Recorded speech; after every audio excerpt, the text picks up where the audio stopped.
Good morning. This is Pat O'Connell. I'm calling to order a special open meeting of the New Mexico Public Regulation Commission. It's Thursday, March 14th at 10 a.m. I guess our OGC attorney is stuck in traffic somewhere, so I'm going to ask our chief of staff to call the roll. Commissioner Aguilera, Present. Commissioner O'Connell, Present. Commissioner Ellison. Present. Mr. Chair, you have a quorum. Thank you. So next we'll rise and do Pledge of Allegiance and New Mexico State Pledge.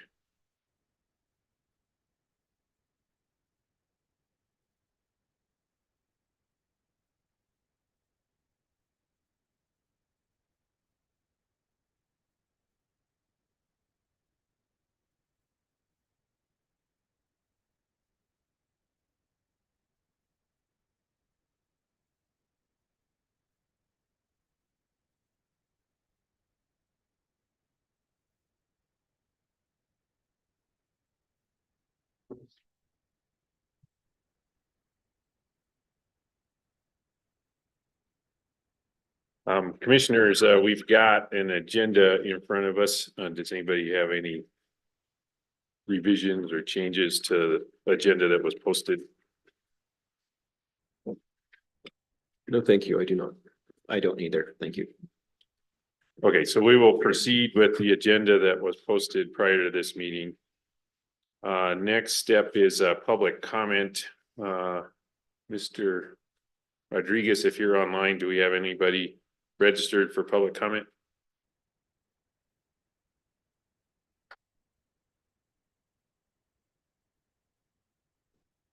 Yeah, I wasn't informed prior to the meeting that anybody had registered for public comment. And then is there anybody here who wanted to give public comment?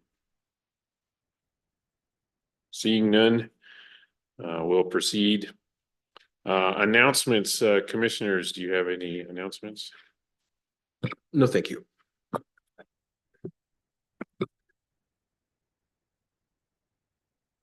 Well, then we're going to move to the regular action items. The first up is utility matter case number 22-00309 UT.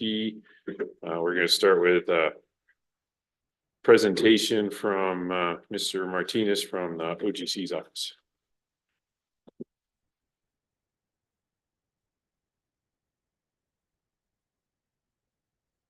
Morning, Mr. Chair, Commissioners.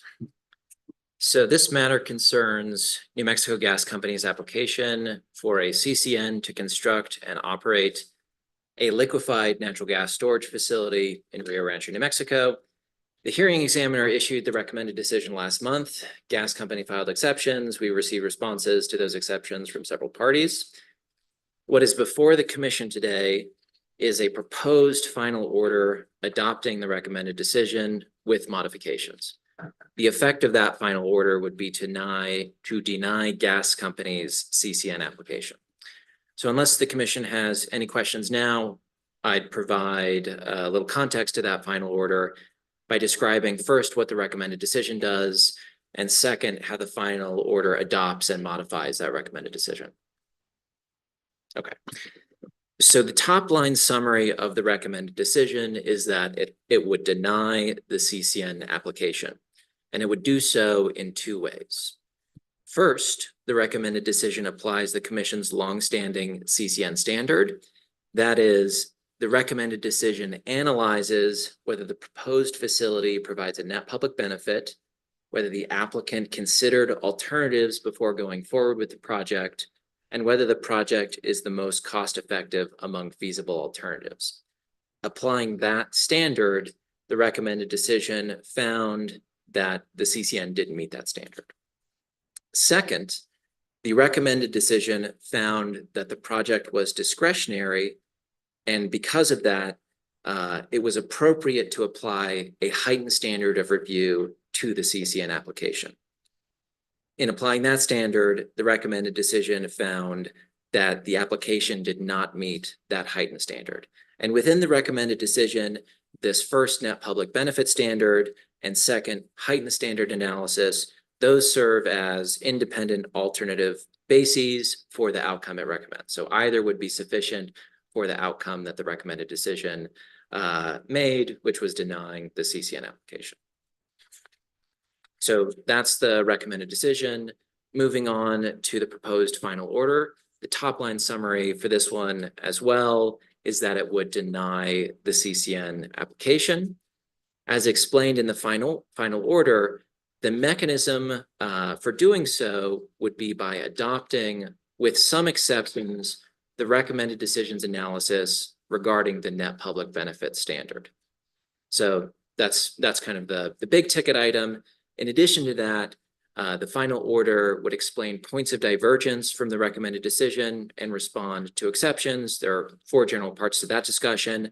First, the final order explains that the commission bases its decision on the net public benefit standard alone, and therefore does not need to reach the heightened scrutiny analysis. And because of that, the final order does not adopt the heightened scrutiny analysis performed by the recommended decision. So that's the first item.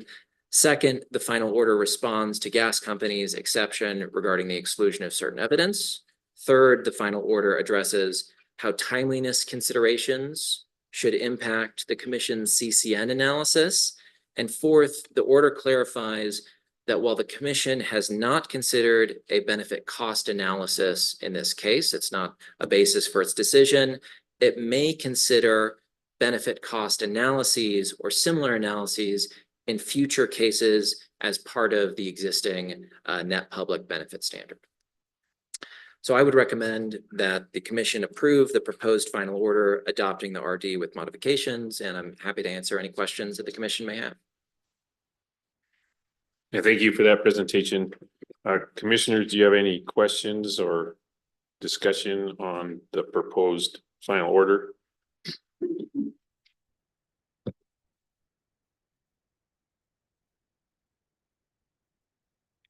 I do, Mr. Chair, have a few points that I would like to make here in the way of comments.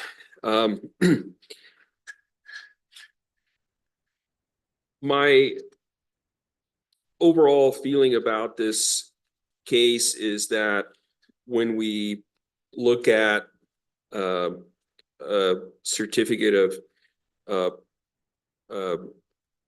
convenience and necessity, we must apply the net public benefit test. And, you know, to me, was really the deciding factor in this project. If we had been looking at costs that were similar, yet we had some more reliability benefits, you know, I think I would have a different view here. But as it is, the costs of this project are going to be about 20 million a year more than the status quo. That differential does decline over time as, you know, the project would be depreciated, but the fact still remains that this project is considerably more expensive than the status quo, and you have to balance that against what would the benefits be of the project. So no question in my mind that there would be a reliability benefit that had this project been in place in 2011, most likely the northern New Mexico service outage that affected about 30,000 people could have been prevented. However, the reliability benefits in normal times, I think, are questionable, since, you know, obviously the company is able to perform in normal times without this asset. And if we consider that 2011 storm was a 1 in 100 year or a 1 in a 50 year event,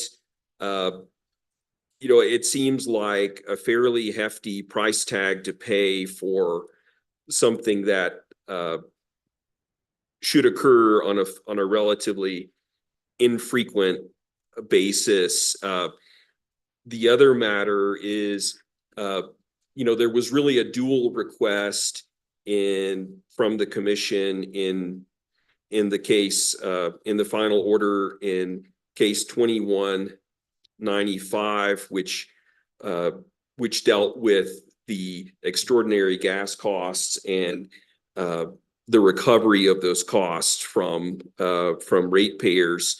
Really, the dual request was to look into measures that could both potentially deal with winter storm price spikes as well as prevent the kind of loss of service that was experienced in 2011.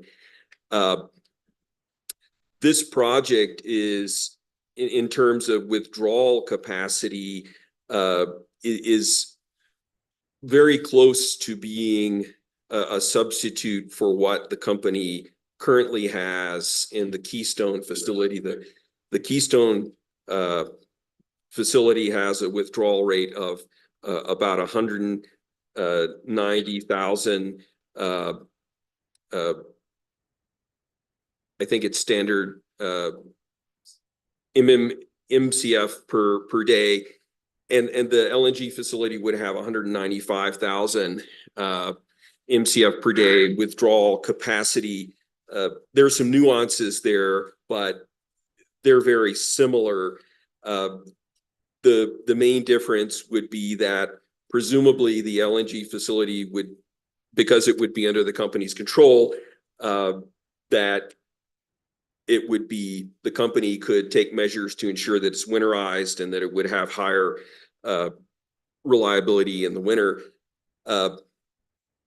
Even considering those factors, the analysis in the case showed that had the company had this LNG facility during Winter Storm Uri and had it operated it well, it could have saved about $14 million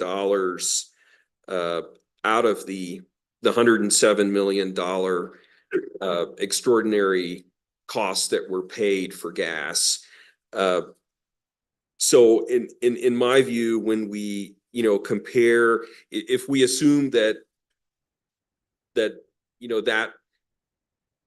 sort of performance is indicative of what we might experience in future, similar severe winter storms, so we've got a 1 in 50 or a 1 in 100 year type of storm with Winter Storm Uri.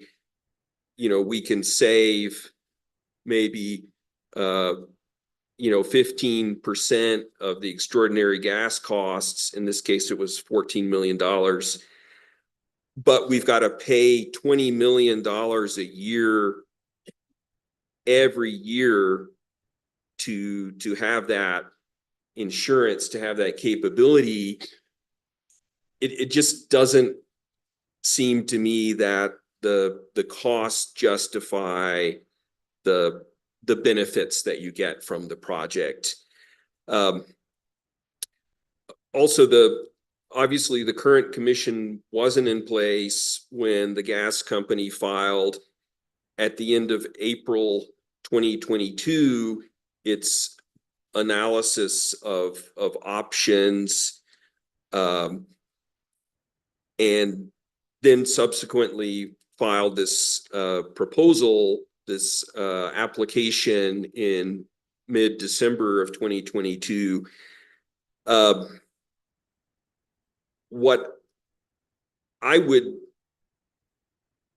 rather see happen is for there to be a discussion between the company and the commission on projects like this much earlier on, prior to their being filed. That could perhaps be a presentation at a public meeting to really go over, a high level overview of, what's the project, what are the economics of the project in rough terms, what do we, for these kind of expenditures, what kind of benefits would we obtain?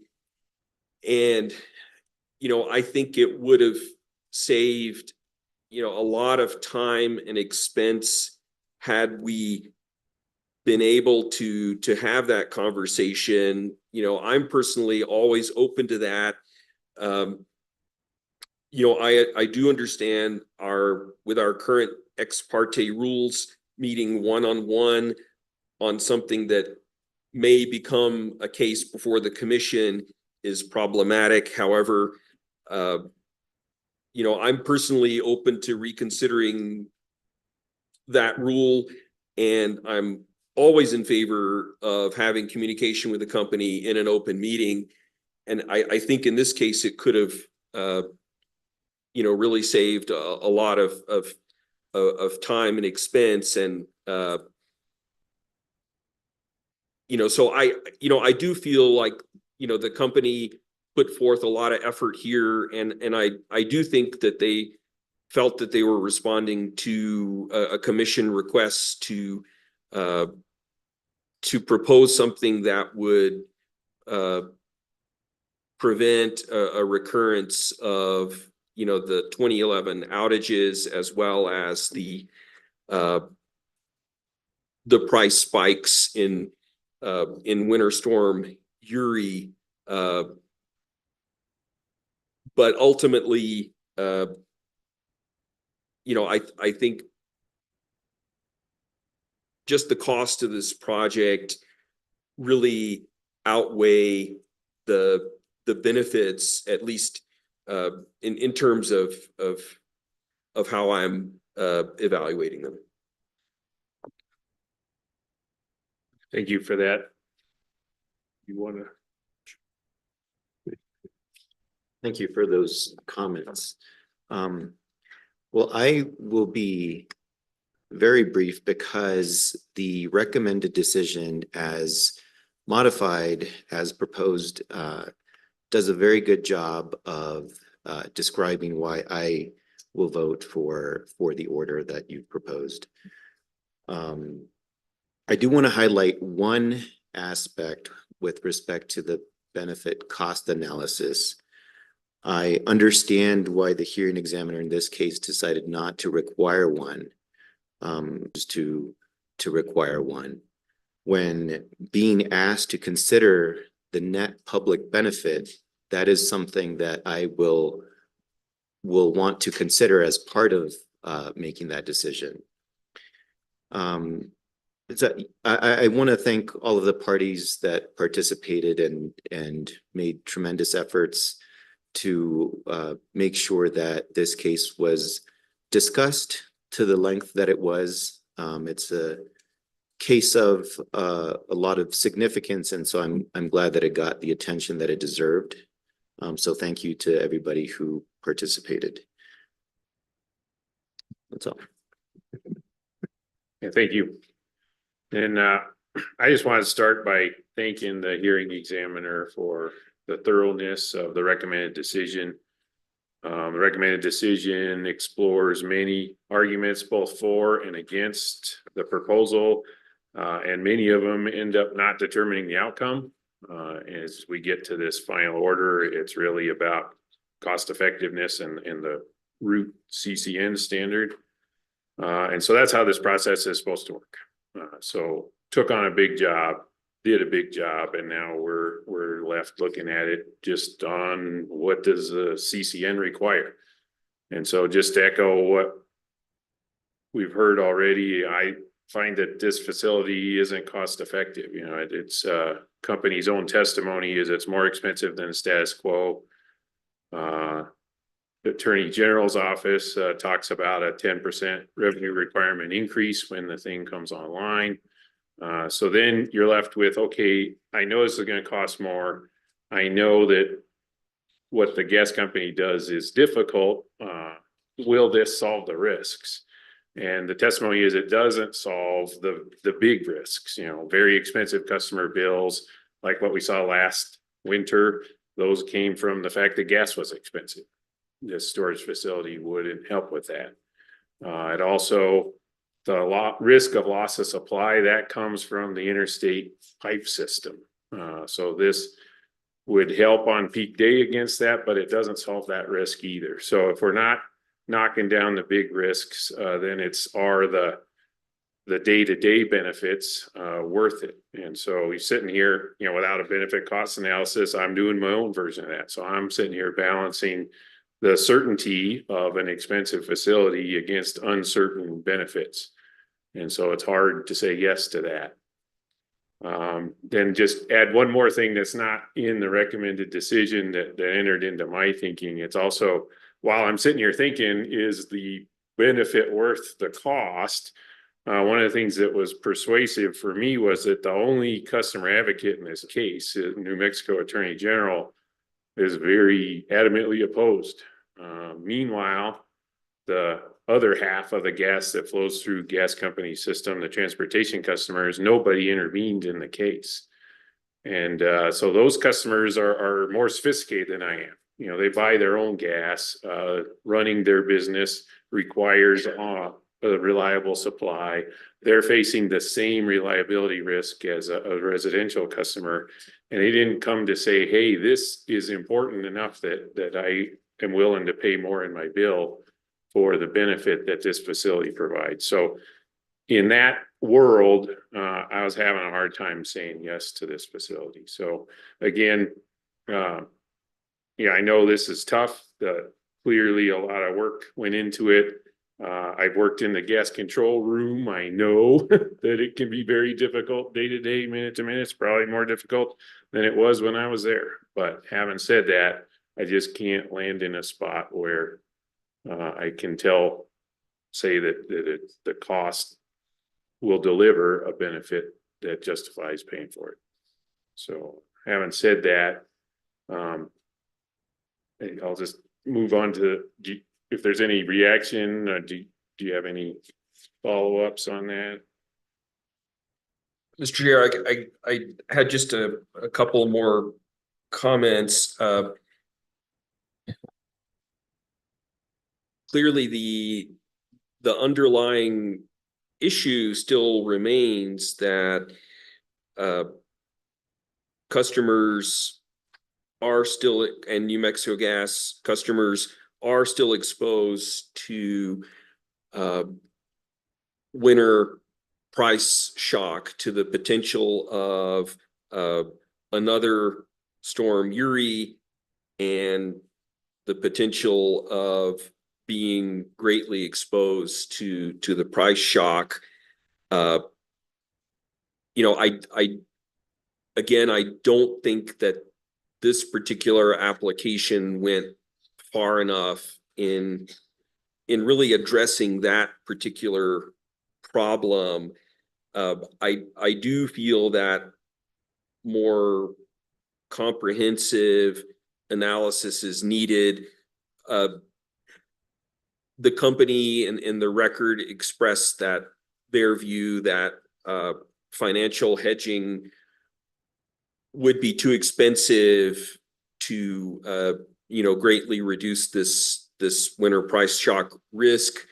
I'm not sure that has been adequately explored, at least in the record of this case. It wasn't adequately explored. There remain, if we assume that's the case, there remain many options for physical hedging, such as storage capacity at another facility. I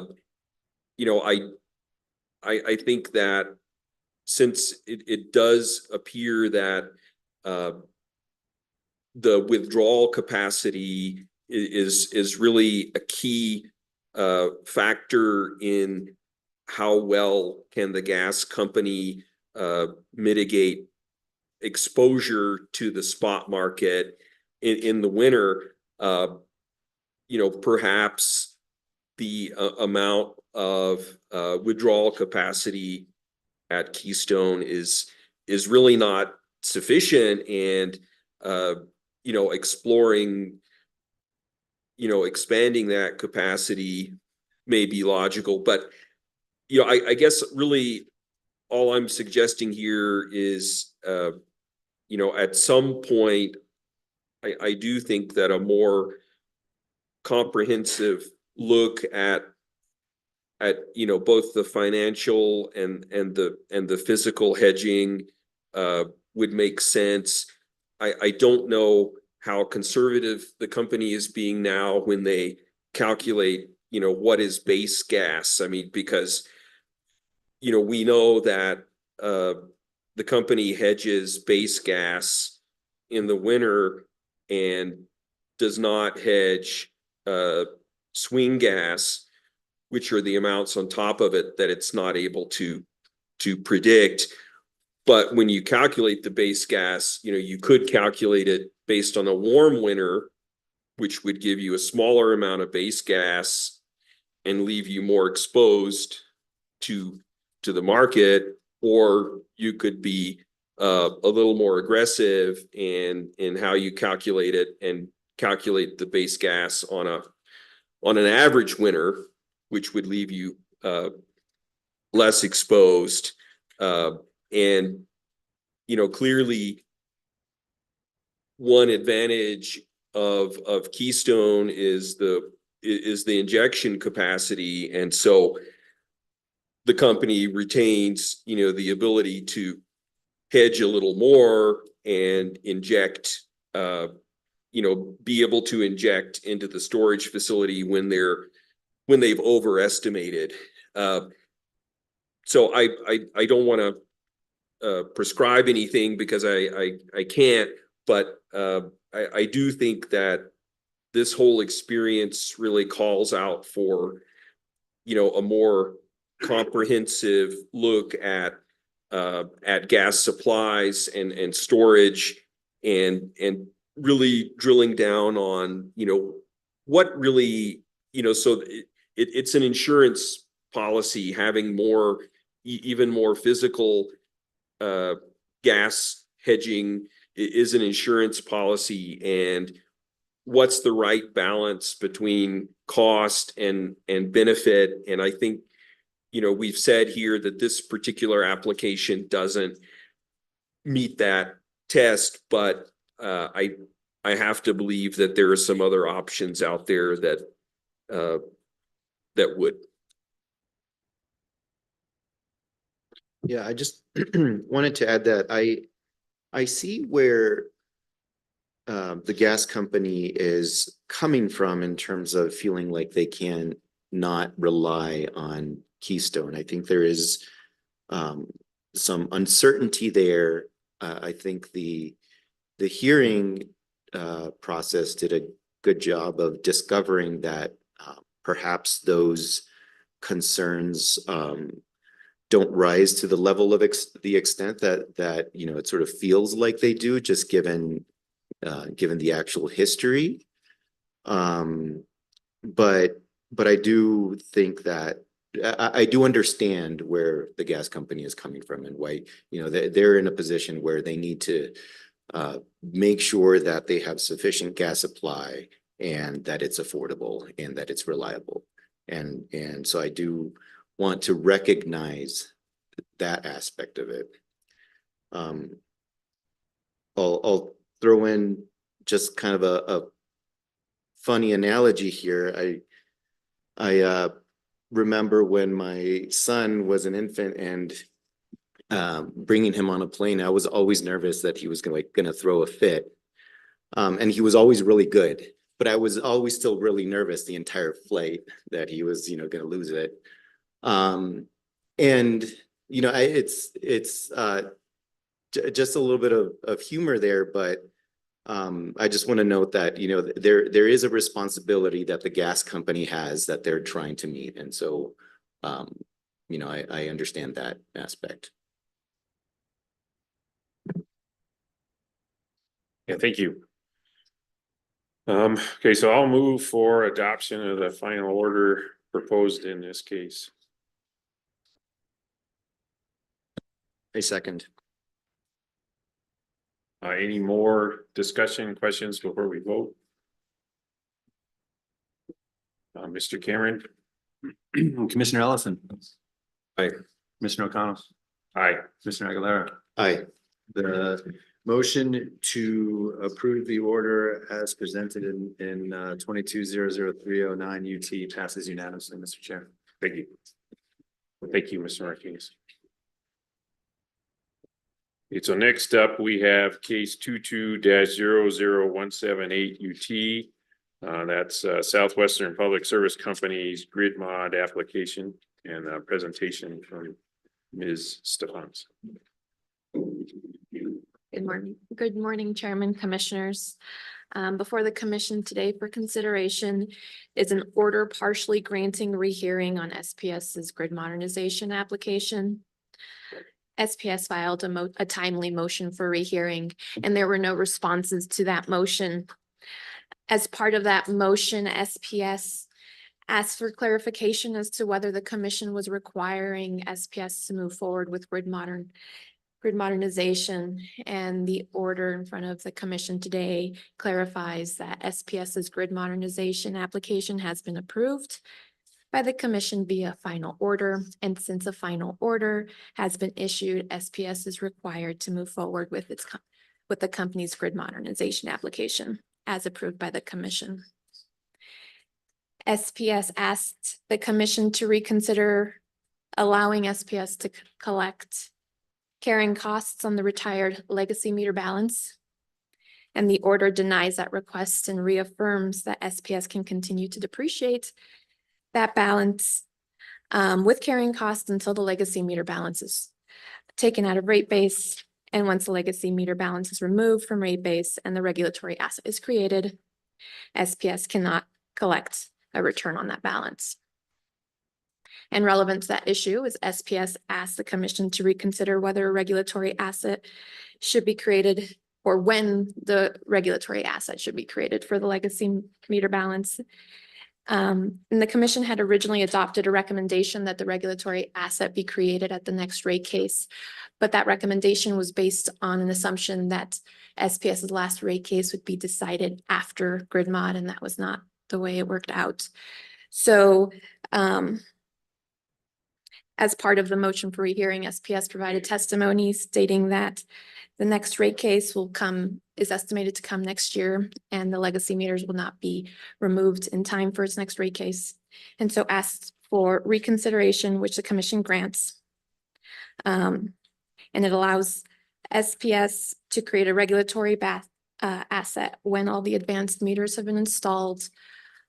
And it grants that rehearing based on testimony that advanced meter installation should be completed in about 26 months from the Commission's final order.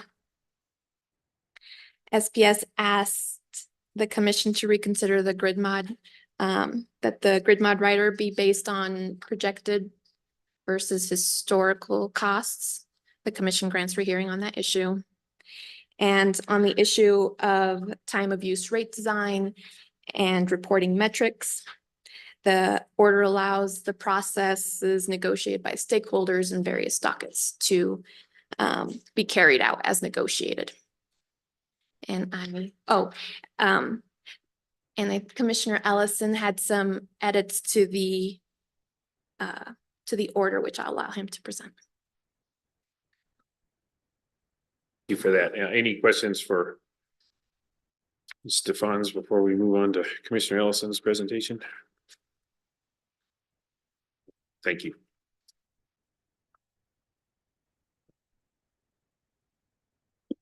Okay, well, it wasn't my intent to spring something on you at the last minute, although I do realize that's how it has played out.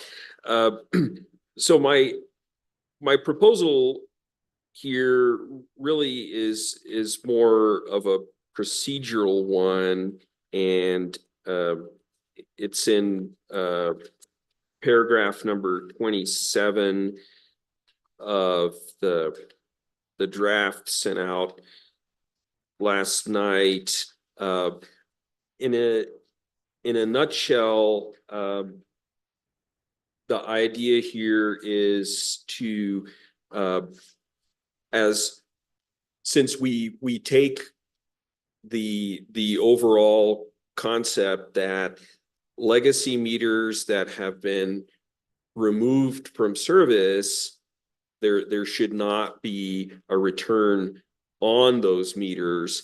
And, you know, this is just a mechanism which I think does it a little more cleanly. So as legacy meters are removed from service, this would be before the next rate case, the company would still be collecting a return on those meters since the balance would still be in the rate base. So the company would simply track, as in a regulatory liability, the return on the legacy meters that have been removed from service.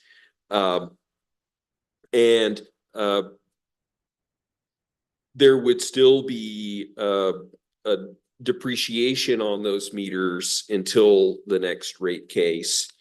And so at the next rate case is when there would be a true up, and there would be that regulatory liability, which there would be a decision over what period of time those funds should be returned to customers.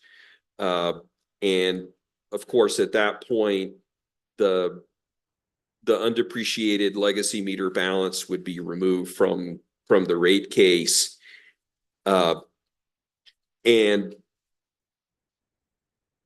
that balance would be placed into a regulatory asset, which would earn no return. And, you know, since we'd be at the rate case, there would also be a determination over what period of time to collect that compensation from customers. I think, you know, the original order and the recommended decision, I think there was a different timeline in mind then, and it you know, it seems not very, it seems like by the time we have the next SPS rate case, which could be, you know, let's just say May of next year, it could well be that they've hardly started on the advanced meter installation at that point. And so what we've said in the original order, you know, really doesn't apply. And I think, you know, this language takes more into account the situation that we're in now, and really contemplates on a rolling basis, keeping track of, you know, this regulatory liability, and contemplates that it could be over the next couple of rate cases that, you know, that this is really dealt with. But I'm happy to take any questions about that approach. So this strikes me as moving even further beyond what SPS was asking for. I appreciate the precision that this approach would sort of encourage, and I do think that if this had been the proposal, it is a reasonable one that I, you know, would support. But I think that the way the original order proposed it recognized the difficulty that SPS presented, and was still sort of balancing their interest. I guess because they would be in this new proposal earning, I think, less of a return because they would only be earning a return until the meter is in the regulatory asset. I think it sort of cuts down on their opportunity to earn a return. And so I think just in terms of balancing the interest there, I think the original rehearing order found the appropriate balance.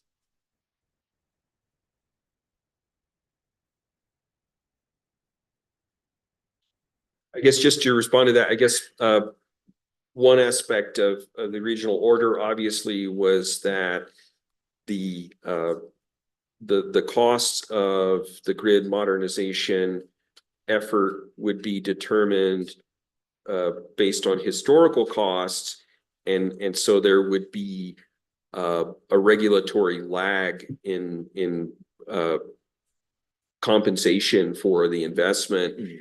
What we're talking about here is eliminating that regulatory lag by allowing the grid mod rider to be assessed based on projected costs with a true up. So we're definitely in this order improving the speed at which they're compensated for these investments.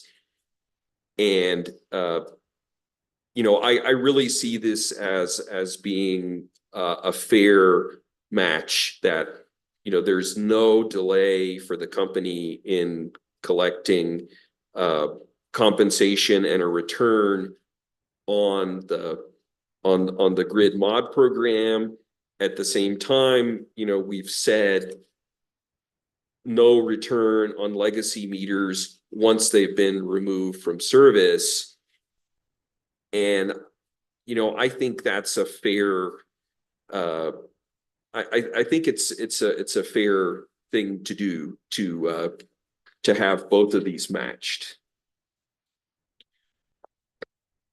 So my question is, was this mechanism proposed in the case before we issued our final order? I mean, what, can you link it to testimony that was filed or examined or considered by the parties to this case? I cannot.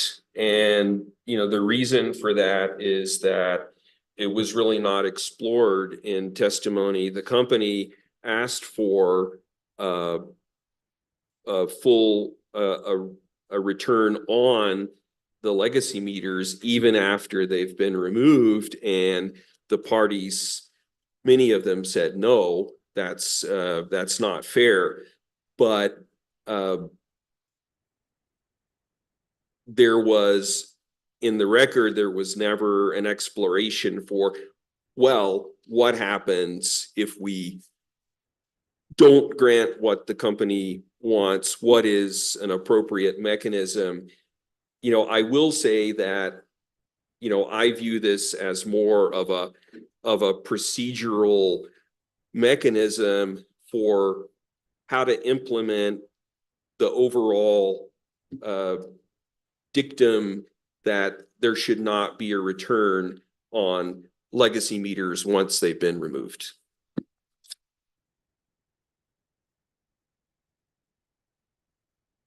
I guess my reaction is just the absolute lack of process.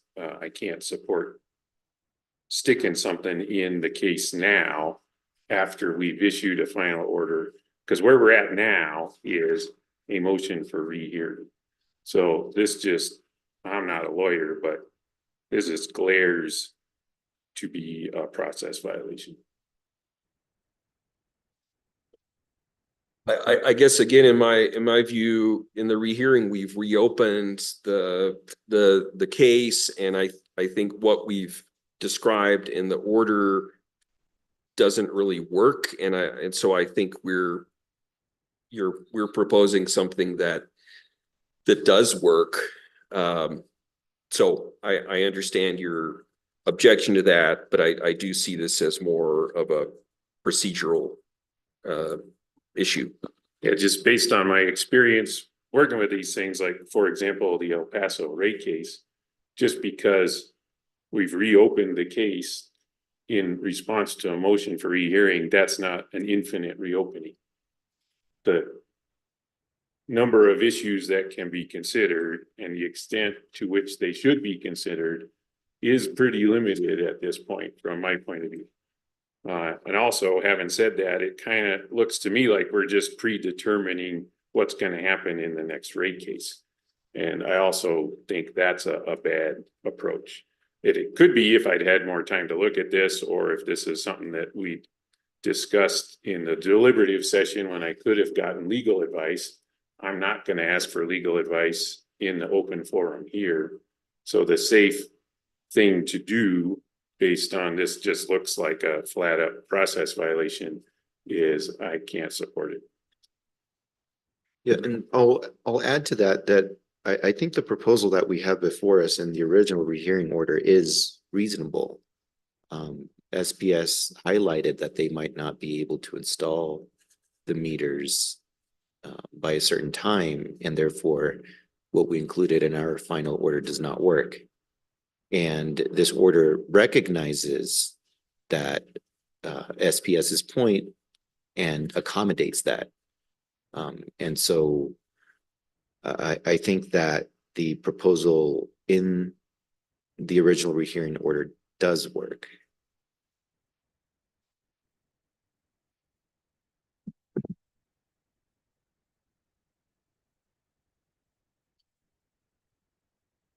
Is that the extent of the changes you're proposing here, Commissioner Ellis? It really is. Okay.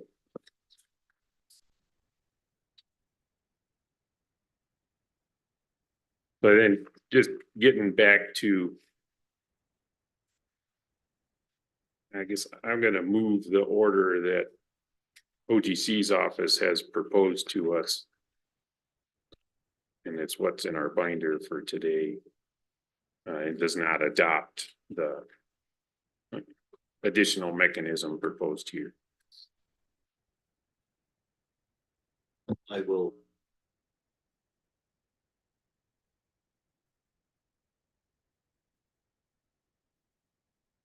We have a motion and second, and appreciate that you want to discuss the order that we have moved. There was a couple of things I think are worth saying about that too.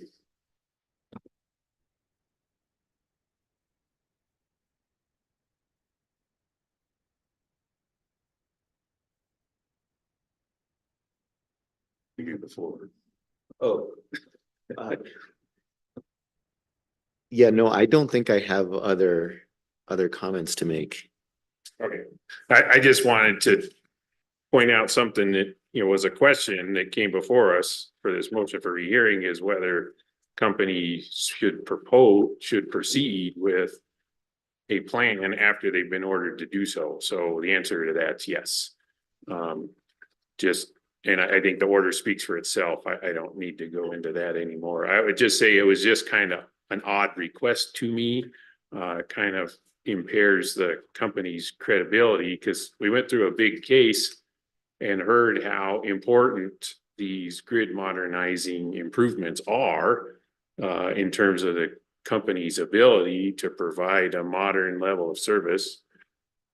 So I was convinced that, hey, this is a plan that's needed. The way the law is written, the state policy is that companies can and can also be required to propose grid modernizing improvements, and assuming those improvements are judged to be reasonable, they should happen. So in the world of the trend is your friend, state policy is to implement grid modernizing improvements. So we had a company come in, propose a plan, convince me that the plan was valuable and necessary, voted for a final order requiring that plan to be implemented, and then to come at this point with this motion for rehearing saying, you know, we're not going to do it.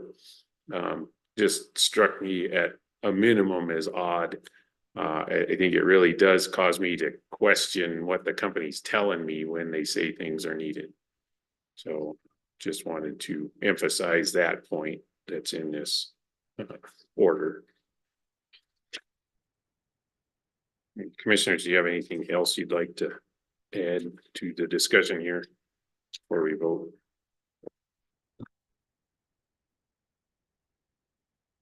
I may make just a couple of comments. SPS's request for rehearing on the topic that, you know, gee, we can't really issue an advice notice with a specific tariff if you're requiring us to use historical costs was certainly well taken. And personally, I had no issue with switching over to projection of cost with a true up that solves the advice notice problem. You know, I do understand the objection to some of the last minute time of use rate directives, which I was largely responsible for getting in that final order. And I do support, for, you know, legal reasons, them being removed in this in this rehearing order. You know, however, you know, I remain, you know, disturbed by the fact that you know, this is a fairly large investment program, and I don't see a lot in the way of that the company is really serious about rolling out time of use. My personal view, and I know it's been the view of the commission for some time, that, you know, just using these meters for meter reading is really an underutilization of their potential. And in my view, it's hard to justify the cost of this program if all you're going to do is use this to read meters. I think, you know, we need to do better than that. And, you know, I'm going to continue to think about and advocate for ways to do better than that, including some sort of an opt-out pilot project. To that last point, I just want to say that I completely agree that, you know, if we're making these large investments in this technology, we need to use it and figure out how to maximize the benefits to ratepayers who are the ones paying for them. And so just, you know, I think we talked about this at the last meeting as well, but I agree with you.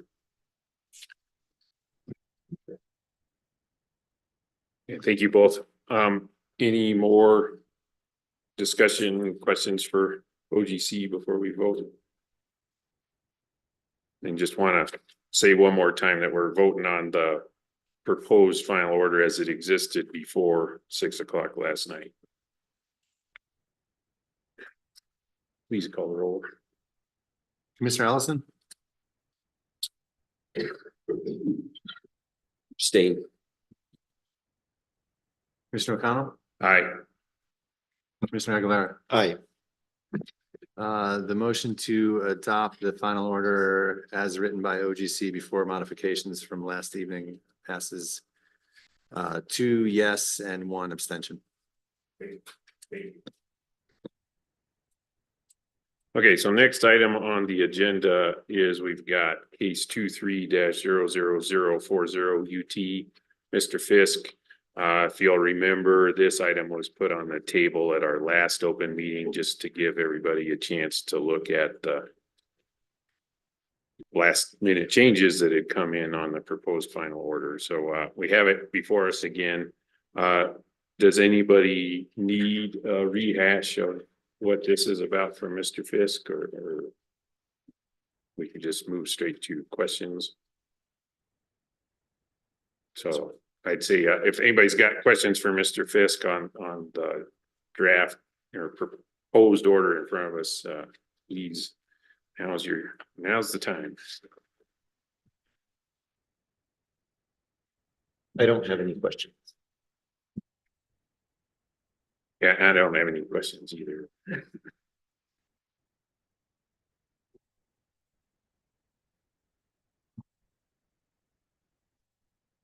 Okay, so seeing no questions, I will thank you very much for your presence here today, Mr. Fisk, and move to adopt the proposed final order in this case. Seconded.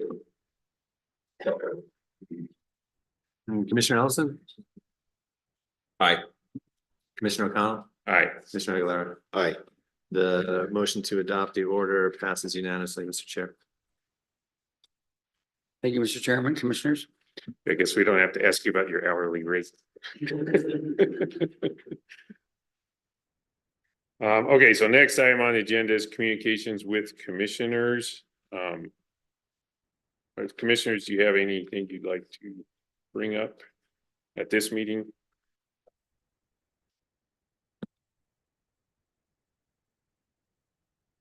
Nope. All right, yeah, just reminder that we're back on our weekly schedule, so we're gonna have another meeting next week. I think that's part of the reason why there isn't much online with that. So is there any objection to adjournment? So seeing none, we are adjourned.